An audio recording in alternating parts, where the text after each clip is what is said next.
Olá, vamos para mais um vídeo, vamos para a leitura de mais um capítulo do Evangelho de Mateus.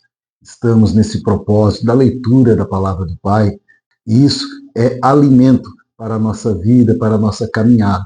Então, nós estamos nesse projeto que intitula-se Alimente-se da Bíblia, aprendendo mais com a leitura da Palavra de Deus. Então, nós vamos agora à leitura do capítulo de número 13 do Evangelho de Mateus. E o capítulo 13 de Mateus, ele tem 7 assuntos. Vamos ver quais são os assuntos. Parábola do semeador é o primeiro assunto. A parábola do joio, as parábolas do grão de mostarda e do fermento, a explicação da parábola do joio, as parábolas do tesouro escondido e da pérola de grande valor, a parábola da rede, um profeta sem honra. Esses são os 7 assuntos do capítulo 13 do Evangelho de Mateus. Nós vamos aqui emendar o do joio e a sua explicação, sendo que um é a continuidade do outro, mas nós vamos assim caminhando e vendo o que Deus vai nos revelar com a leitura desse capítulo. Já deve estar aqui ao lado o QR Code para você baixar o caderno, para você ir anotando tudo aquilo que Deus vai revelar. Do outro lado aqui está o modelo da folha do capítulo 13, que você possa baixar, preencher, guardar, e quando terminarmos os 28 capítulos de Mateus, você possa encadernar e ter ali um estudo para você ir acompanhando, lembrando, tudo aquilo que nós estamos aqui aprendendo para você aplicar na sua vida, na sua caminhada. Amém? Então vamos lá agora à leitura do capítulo 13 do Evangelho de Mateus. O primeiro assunto é a parábola do semeador, que vai do versículo de número 1 até o versículo de número 23. Vamos à leitura, então? Naquele mesmo dia, Jesus saiu de casa e assentou-se à beira-mar. Reuniu-se ao seu redor uma multidão tão grande que, por isso, ele entrou num barco e assentou-se. Ao povo reunido na praia, Jesus falou muitas coisas por parábolas, dizendo: o semeador saiu a semear. Enquanto lançava a semente, parte dela caiu à beira do caminho, e as aves vieram e a comeram. Parte dela caiu em terreno pedregoso, onde não havia muita terra, e logo brotou, porque a terra não era profunda. Mas, quando saiu o sol, as plantas se queimaram e secaram, porque não tinha raiz. Outra parte caiu no meio dos espinhos, que cresceram e sufocaram as plantas. Outra ainda caiu em boa terra e deu colheita a 100, 60 e 30 por um. Aquele que tem ouvidos para ouvir, ouça. Os discípulos aproximaram-se dele e perguntaram: por que falas ao povo por parábolas? E ele respondeu: a vocês foi dado conhecimento dos mistérios do reino dos céus, mas a eles não. A quem tem será dado, e este terá em grande quantidade. De quem não tem, até o que tem lhe será tirado. Por esta razão, eu lhes falo por parábolas, porque vendo, eles não veem, e ouvindo, não ouvem, nem entendem. Neles se cumpre a profecia de Isaías. Ainda que estejam sempre ouvindo, vocês nunca entenderão. Ainda que estejam sempre vendo, jamais perceberão. Pois o coração deste povo se tornou insensível, de má vontade. Ouviram com os seus ouvidos e fecharam os seus olhos. Se assim não fosse, poderiam ver com os olhos, ouvir com os ouvidos, entender com o coração e converter-se, e eu os curaria. Mas felizes são os olhos de vocês, porque veem, e os ouvidos de vocês, porque ouvem. Pois eu digo a verdade, muitos profetas e justos desejaram ver o que vocês estão vendo, mas não viram, e ouvir o que vocês estão ouvindo, mas não ouviram.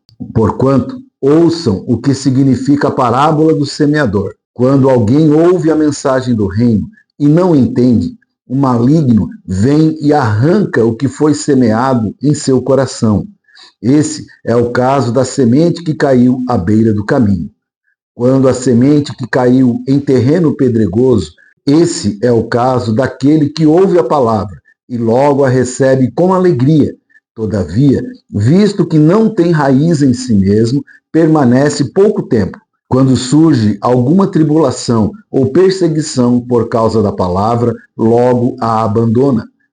Quanto à semente que caiu no meio dos espinhos, é o caso daqueles que ouvem a palavra, mas a preocupação desta vida, o engano das riquezas, a sufocam, tornando-a infrutífera. E quanto à semente que caiu em boa terra, esse é o caso daquele que ouve a palavra e a entende, e dá uma colheita de 100, 60 e 30 por um. Aqui, Jesus falando por parábolas, ele fala sobre a importância dos solos. O solo é o coração do ser humano, o solo é o nosso coração. A semente é a palavra de Deus. Então o semeador ele lança e ele fala aqui de 4 solos. O solo à beira do caminho, o solo pedregoso, o solo com espinhos e a terra boa. É interessante nós entendermos que há uma propriedade quando nós falamos sobre solos. Os solos, eles mudam, os solos, eles são transformados. Eles podem passar por processos de transformação. Quando aquele que caiu à beira do caminho, ele poderá um dia também se tornar um solo bom. O solo pedregoso, tanto quanto o espinhoso, eles podem ser trabalhados pelo agricultor e ele se tornar terra boa. Então nós entendemos que os solos mudam. Não podemos julgar aquele que hoje, quem sabe, é um solo à beira do caminho, coração endurecido, não aceita a palavra, não aceita ouvir falar de Jesus. Essa pessoa, ela pode ser trabalhada pelo Espírito Santo, porque se tem alguém que sabe como trabalhar o solo, esse é o nosso Deus. Ele consegue mudar qualquer tipo de solo, ele consegue fazer a transformação de qualquer tipo de solo. Então, hoje, quem sabe, aqueles que são solos considerados à beira do caminho, eles podem um dia se tornar um solo fértil. Solo pedregoso, da mesma forma, quando o Senhor passa o seu arado sobre a vida dessa pessoa, as pedras são arrancadas, mesmo que doa, mesmo que seja um processo dolorido, mas as pedras são arrancadas e essa pessoa também, ela pode se tornar um solo fértil no final da trajetória. O solo espinhoso, da mesma forma, é aquele que anda preocupado com as coisas do mundo, com as preocupações dessa vida. Queridos, nada que Deus não possa transformar. Eu posso tirar por mim mesmo. Um dia eu era considerado o solo à beira do caminho. Não aceitava o evangelho, não aceitava que as pessoas viessem me falar desse Jesus. Eu era uma pessoa crítica que não aceitava. Era considerado o solo duro. Mas Deus, ele consegue transformar. Através da dor, ele vai transformando, assim como ele me transformou. E hoje, queridos, eu posso dizer para você, eu estou me transformando cada dia mais em um solo fértil, dando produção, sendo frutífero nas mãos do Senhor. Assim, eu digo para você, tem pessoas que ainda não estão preparadas para serem solos férteis, mas elas estão em processo de transformação, de solo à beira do caminho, de solo pedregoso ou solo com espinho. Eles estão em processo para se tornarem solos férteis. Tem pessoas que recebem a semente, mas ainda não é o tempo de elas frutificarem. Deus ainda precisa trabalhar. Por isso, não podemos abandonar ninguém, não podemos deixar ninguém de fora, não podemos desistir de evangelizar. Quem sabe pessoas que são críticas, mas se nós evangelizarmos, se nós insistirmos com sabedoria nesta evangelização, o Senhor, ele vai trabalhando neste solo e quando nós menos esperamos, eles passam de um solo ruim para um solo bom e começam também a produzir 100, 60, 30 por um para a glória de Deus. Outra coisa que me chama a atenção nessa parábola do semeador é quando Jesus fala sobre o solo à beira do caminho, aonde a semente é lançada e ela não consegue penetrar nessa terra devido à dureza, devido à sequidão dessa terra, a semente não consegue brotar. Me chama a atenção porque o inimigo rapidamente vem e arranca aquela semente, não dando a ela a oportunidade de entrar naquele solo. Isso me chama atenção, sabe por quê? Porque o inimigo sabe o poder desta semente, o poder da semente da palavra. Porque se nós dermos crédito a essa palavra, se nós deixarmos esta semente entrar no nosso coração, queridos, esta semente, ela vai causar em nós uma grande transformação. E o inimigo, sabendo disso, sabendo que se nós dermos crédito à palavra, nossa vida será transformada, ele irá perder todo o seu domínio sobre a nossa vida e nós seremos pessoas abençoadas. Por isso, rapidamente, ele vem e arranca aquela semente, não dando a oportunidade de o Espírito Santo, muitas vezes, deixar com que essa semente entre no coração. Então, que nós possamos entender quão preciosa é essa palavra. Que você, que eu, venhamos dar mais crédito ao ouvir essa palavra, que nós venhamos dar mais crédito àqueles que pregam a palavra, porque toda palavra, queridos, ela é eficaz. Toda palavra, ela tem o poder de transformar vidas. Como diz a própria palavra, ela penetra no mais fundo do ser humano, lá nas juntas e medulas, e ela consegue fazer a obra para a qual ela foi enviada. Não existe palavra infrutífera, não existe palavra que não cause transformação. Toda palavra que sai da boca de Deus, ela tem poder de transformar vidas. Por isso, dê mais crédito à palavra, dê mais crédito à semente que é lançada, não ignore a semente, não ignore quem está semeando, quem está pregando, desde que seja um homem de Deus, uma pessoa de Deus, receba essa semente com temor, receba essa semente com alegria, porque esta semente ela tem poder de transformar. E o inimigo sabe disso, por isso ele arranca a semente do coração das pessoas. Existem também aquelas pessoas que quando ouvem a palavra, como diz aqui no solo pedregoso, elas logo se alegram, logo dão um passo para Jesus e, na verdade, elas fazem isso pela emoção ou pela situação que elas estão vivendo. Então, rapidamente elas se convertem, aceitam a Jesus, se alegram, mas muitas vezes elas não têm profundidade para receber essa semente e guardá-la no coração.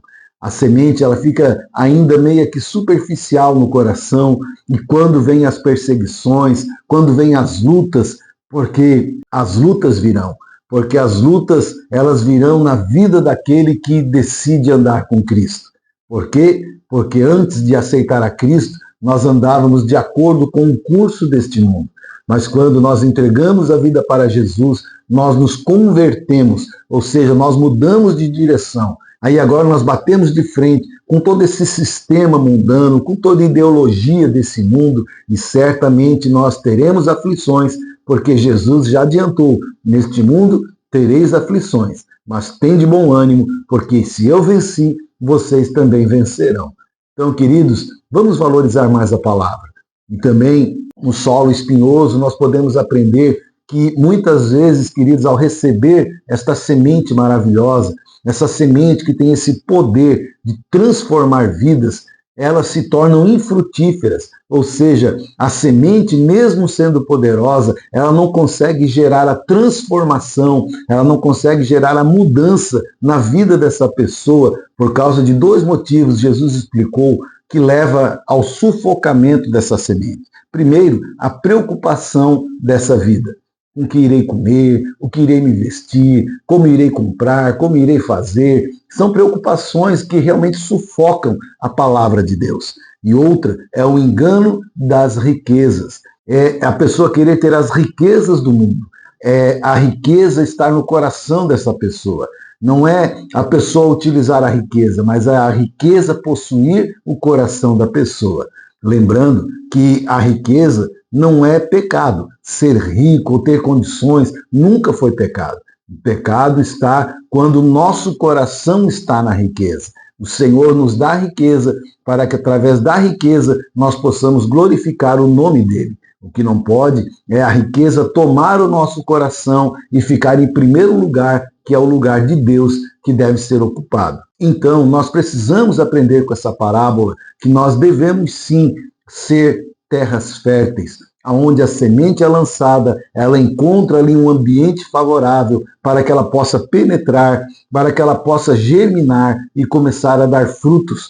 Todo aquele que é boa terra, como diz a palavra, dá 100, 60 e 30 por um. Não existe semente infrutífera. O que existe são solos em preparação, são solos que ainda estão sendo trabalhados. E eu quero profetizar que haverá mudança de solos na tua vida, na tua família, naqueles que você está orando. Quem sabe são filhos, marido, esposa, parentes, que você está orando para que haja uma conversão. Então, eu quero profetizar na vida da sua família. Haverá transformação de solos na tua casa, na tua família.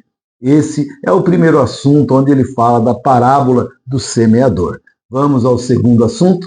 O próximo assunto está do verso 24 ao verso 30. E nós vamos também já passar para o 36 ao verso 43, que é a explicação desse próximo assunto.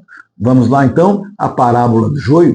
Jesus lhes contou outra parábola dizendo: o reino dos céus é como um homem que semeou a boa semente no seu campo.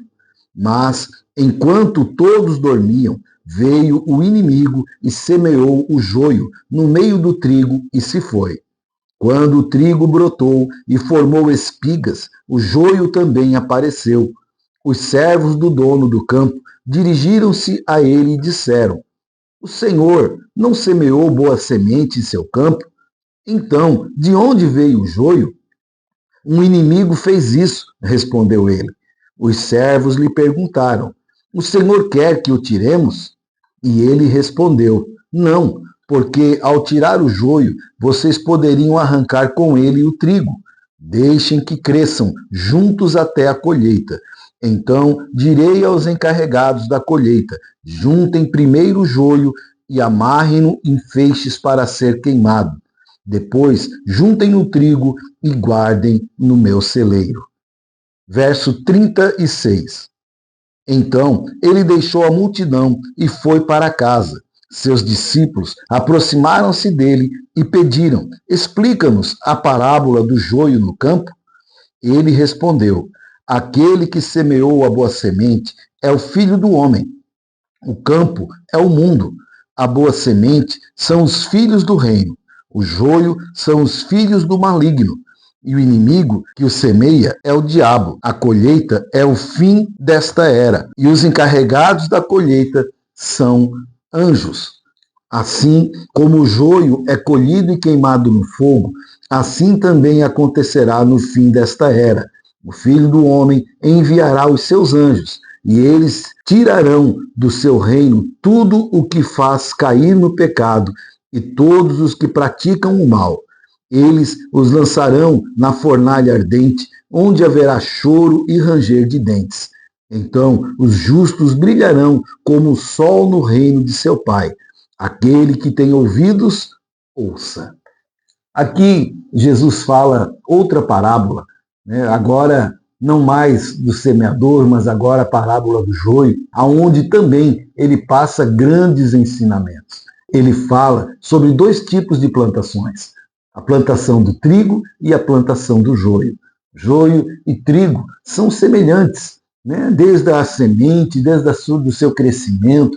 A diferença do joio e o trigo está no final do ciclo, está quando ele começa a dar os frutos. O joio não tem fruto, mas o trigo tem a semente, que é o fruto dele. Então, Jesus, com essa parábola, ele quer nos passar grandes ensinamentos. Jesus fala que haverá no campo, que é o mundo, o joio e o trigo. E que nós devemos, queridos, aprender a crescer junto ou no meio do joio. O trigo no meio do joio. Muitos de nós, quem sabe, já não falamos, né? Por que Deus não tira esse pecado? Por que Deus não tira as pessoas ruins do nosso meio? Por que Deus não tira aqueles que hoje dão problema? Por que o Senhor não arranca e deixa só os bons? Queridos, olha só a explicação que ele deu.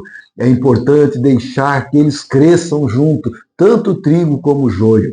Porque, como nós lemos na parábola anterior, os solos mudam.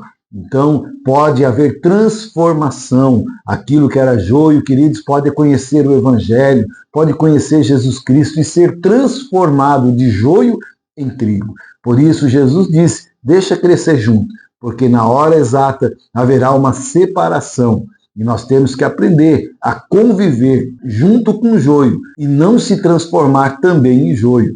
Nós, como somos trigos, temos que crescer junto com o joio, mas saber administrar a nossa vida, o nosso dia a dia, convivendo junto com ele, mas não se contaminando. É interessante aqui que Jesus diz, quem lança o joio é o inimigo, é o diabo. Quem faz o joio é o inimigo. Quem faz o trigo é o filho do homem. Então, nós precisamos entender que vai haver o joio e vai haver o trigo. E nós temos que aprender a conviver juntos, mas nunca perdendo a nossa essência. É interessante que Jesus vai dizer no versículo 30, ele vai dizer assim, juntem primeiro o joio, amarrem-nos em feixes para ser queimados. E depois, juntem o trigo, guardem-no no meu celeiro. Então, joio, ele deve ser amarrado para ser queimado, enquanto o trigo deve ser amarrado para ser colocado no celeiro do Senhor. Que nós venhamos entender que aqui Jesus fala do destino eterno, no final, onde haverá aquela separação. O joio vai ser lançado no fogo, vai ser lançado no Hades, no inferno, e ali onde vai ser queimado. Então, esse é o destino do joio. Mas o trigo, aquele que permaneceu firme, aquele que deu fruto, então este será amarrado, mas será depositado no celeiro do Senhor. Ou seja, nós estaremos indo para o paraíso junto com o nosso Deus na eternidade. Então, Jesus ele fala que neste mundo teremos o joio e o trigo. O joio é semeado pelo inimigo, o trigo são os filhos do homem. E nós devemos, sim, conviver juntos. Não dá para separar agora, porque pode haver o processo de transformação e muitas pessoas, podem ser arrancadas antes da transformação, antes que muitas vezes o evangelho possa chegar nessa pessoa. Então, deixa crescer junto. Vamos aprender a lidar, a conviver junto com o joio, e não nos contaminarmos, porque no momento certo o Senhor fará esta separação. Nós, com certeza, queremos estar no celeiro do Senhor, que você venha almejar isso, estar no celeiro do Senhor, guardado para passar a eternidade com Ele. Então aqui Jesus fala da parábola primeiro, depois os discípulos o chamam e ele explica para os discípulos, todo esse contexto, o que ele queria passar sobre a parábola do joio. Que nós possamos, queridos, ser trigos para estarmos sendo ajuntados e guardados no celeiro do Senhor. Que Deus te abençoe, que você seja trigo aonde você estiver, trigo na sua casa, trigo no seu trabalho, trigo no meio do seu vínculo social, que você seja trigo aonde você estiver para a glória do Senhor. Vamos para o próximo assunto, as parábolas do grão de mostarda e do fermento. Elas vão do verso 31 até o verso 35. Vamos para a leitura? E contou-lhes outra parábola. O reino dos céus é como um grão de mostarda, que um homem plantou em seu campo. Embora seja a menor entre todas as sementes, quando cresce, torna-se uma das maiores plantas e atinge a altura de uma árvore, de modo que as aves do céu vêm fazer os seus ninhos e seus ramos. E contou-lhes ainda outra parábola. O reino dos céus é como um fermento que uma mulher tomou e misturou com uma grande quantidade de farinha, e toda a massa ficou fermentada. Jesus falou todas essas coisas à multidão por parábolas. Nada lhes dizia sem usar alguma parábola, cumprindo-se assim o que fora dito pelo profeta: abrirei minha boca em parábolas, proclamarei coisas ocultas desde a criação do mundo.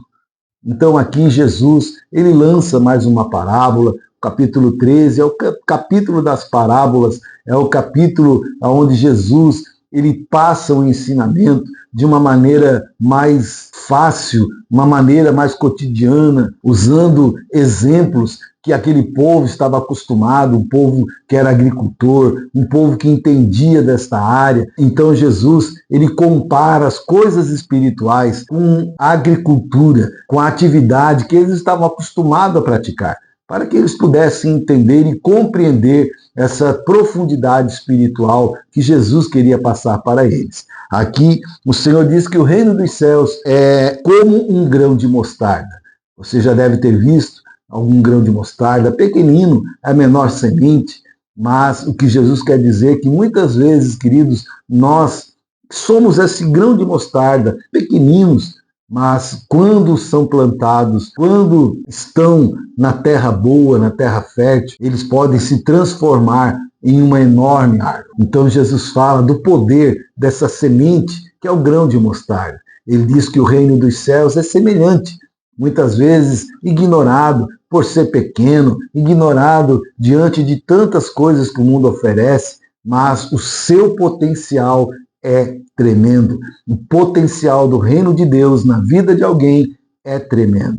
Ele pode até parecer pequeno no começo, mas quando ele é plantado, ele se transforma em uma enorme árvore. E aquela árvore serve de casa para pássaros, aves migratórias, que ali fazem seus ninhos e ali estão protegidas e guardadas. Então o reino de Deus, Jesus compara a um grão de semente, que pode ser pequeno, mas tem um potencial enorme. Que você venha viver todo o potencial do reino de Deus na sua vida. Que você venha desfrutar de toda a bênção que o reino de Deus ele proporciona na vida daquele que assim o recebe, que assim deixa entrar no seu coração. Lembra da semente? Quando a semente encontra a terra boa, é esse grão de mostarda, pequenino, muitas vezes uma pregação que você achou tão pequena, mas você pegou aquela sementinha, guardou no coração.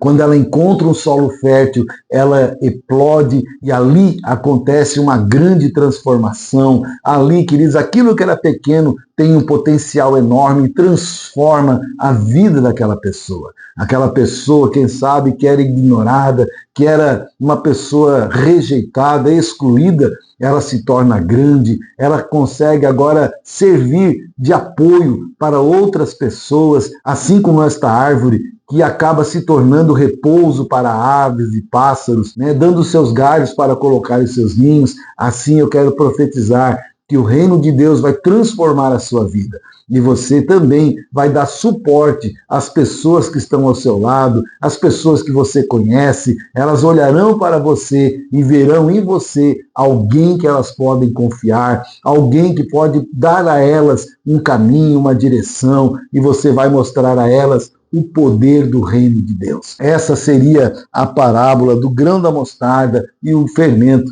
Também o fermento é outra parábola que Jesus fala sobre o poder desse reino maravilhoso. Quando ele é colocado numa vida, ele transforma toda a vida dessa pessoa. Então nós vamos agora para o próximo assunto do capítulo 13 do Evangelho de Mateus, que é as parábolas do tesouro escondido e da pérola de grande valor.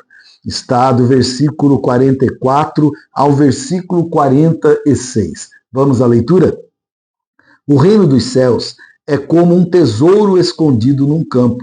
Certo homem, tendo-o encontrado, escondeu-o de novo, e então, cheio de alegria, foi, vendeu tudo o que tinha e comprou aquele campo.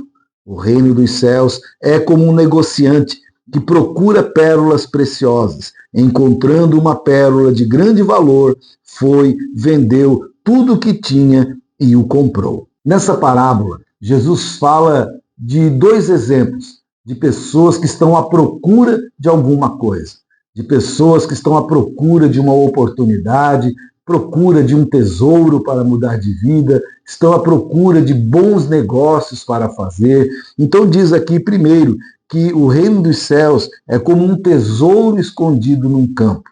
Alguém que estava à procura de algo precioso, alguém que estava à procura de algo que poderia mudar a sua vida, ele encontra esse tesouro no campo. E quando ele encontra esse tesouro no campo, um sentimento de gratidão, um sentimento de que realmente encontrou aquilo que ele procurava, invade o seu coração de tal maneira que ele volta para a sua casa, como diz aqui o texto, tendo encontrado, escondeu de novo, então cheio de alegria foi, vendeu tudo o que tinha e comprou aquele campo.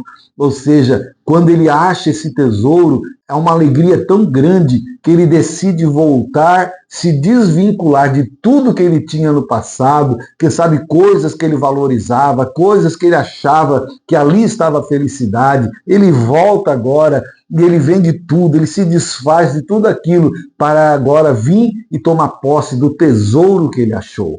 Assim, queridos, é o reino de Deus. Quando nós estávamos à procura da alegria, à procura da felicidade, à procura do fim da depressão, o fim da solidão, enfim, nós estávamos à procura de uma vida melhor. E nós encontramos o reino de Deus, nós encontramos o Evangelho de Cristo. E quando nós nos encontramos com o Evangelho, uma alegria invadiu o nosso coração, uma alegria entrou na nossa vida, que nós decidimos abandonar tudo aquilo que pertencia à velha vida e nos lançamos, corpo, alma e espírito, nesse reino maravilhoso. Assim, queridos, é Jesus comparando o reino dos céus. Outra comparação que Jesus fez também diz que o reino dos céus é como um negociante que procura pérolas preciosas. Um negociante, ele sabe reconhecer o valor daquilo que é precioso. E quando ele encontra essa pérola chamada Reino de Deus, ele não tem dúvida. Realmente, eu encontrei aquilo que eu precisava. Eu encontrei aquilo que tem maior valor do que todas as outras coisas que eu já achei nessa vida. Assim é o reino de Deus. Quando nós achamos o reino de Deus, nós entendemos que tudo aquilo que nós vivemos anteriormente não tinha tanto valor. Nós colocamos, como diz Paulo, colocamos como lixo tudo aquilo que era antes, porque agora nós encontramos verdadeiramente essa pérola preciosa chamada Reino de Deus.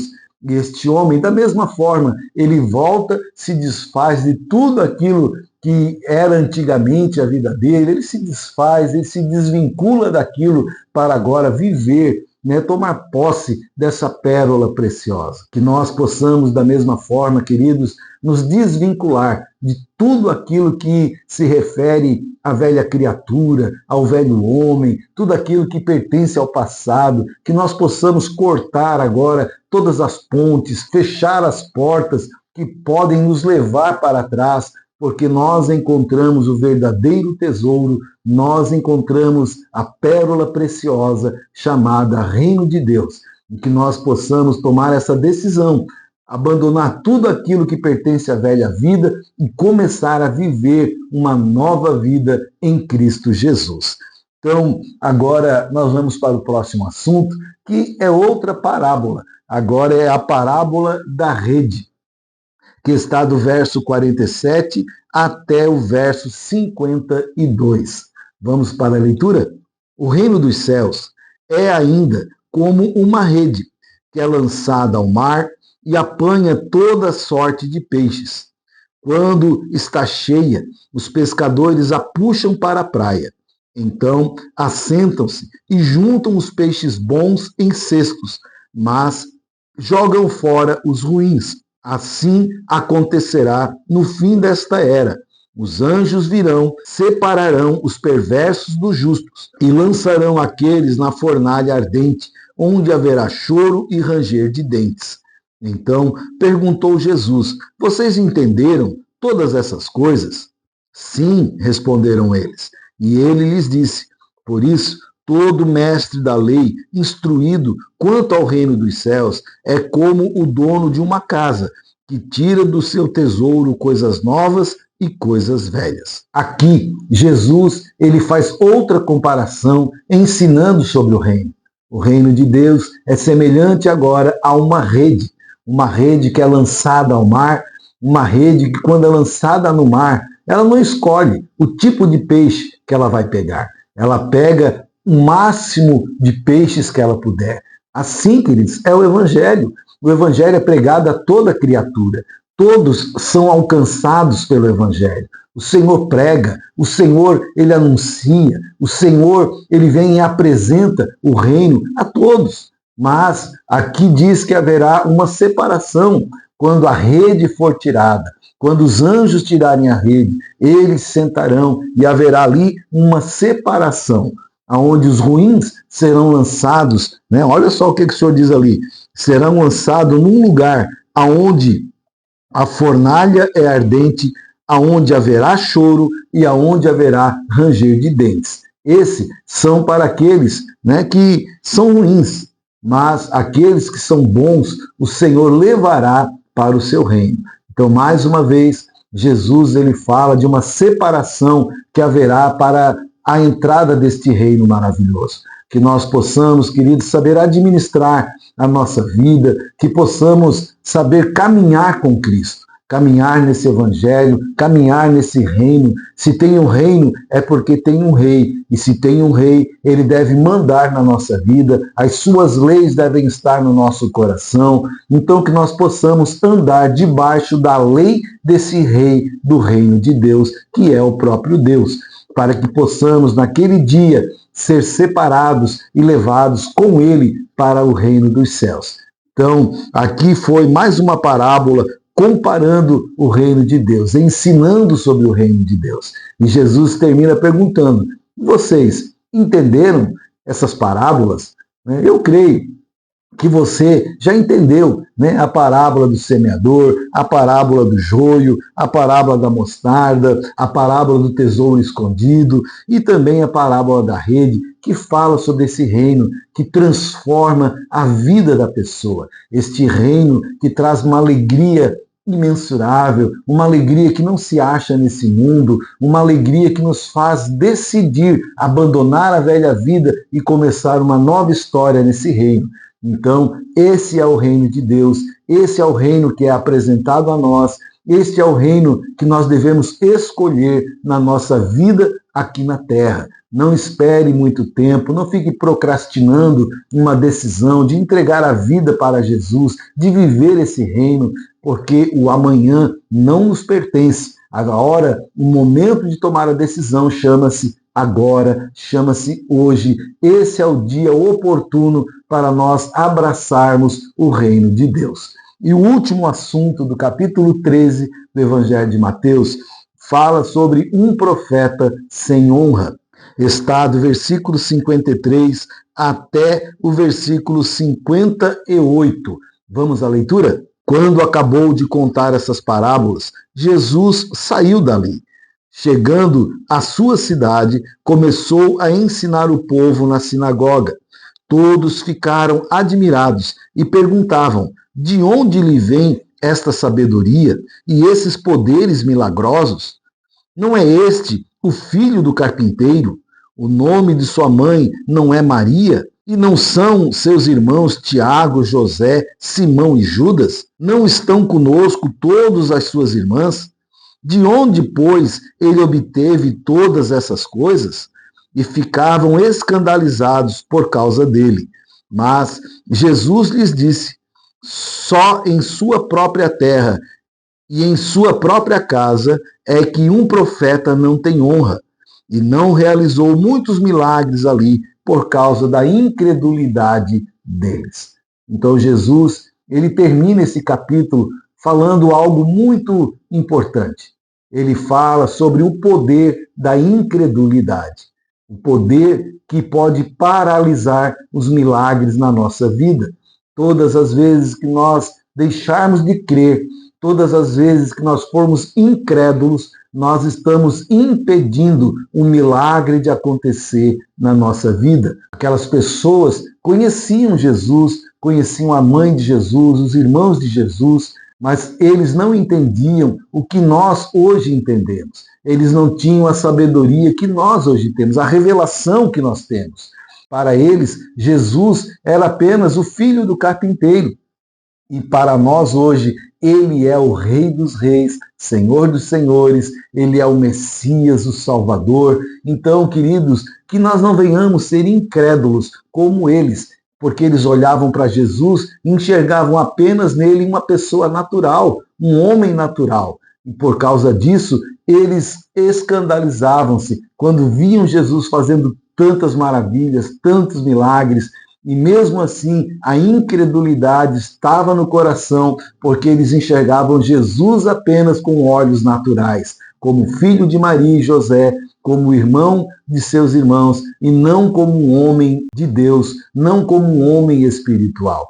Que nós, hoje, com a revelação que nós temos, com o conhecimento que nós temos da palavra, nós possamos ver Jesus como realmente Ele é, o Deus Todo-Poderoso, o Deus Filho, o Messias, o Salvador, um Deus de milagre, aquele que recebeu todo o poder no céu e na terra, que nós possamos ver Jesus com esses olhos, para que possamos viver os milagres cada dia mais, bênção sobre bênção nas nossas vidas. Então, assim, nós terminamos o capítulo de número 13 do Evangelho de Mateus, né? Você já deve ter baixado a sua folha, está aqui ao meu lado o modelo e o QR Code, que você possa baixar, né? Anotar tudo isso que nós falamos. Esse vídeo vai estar salvo na playlist ali do nosso canal do YouTube.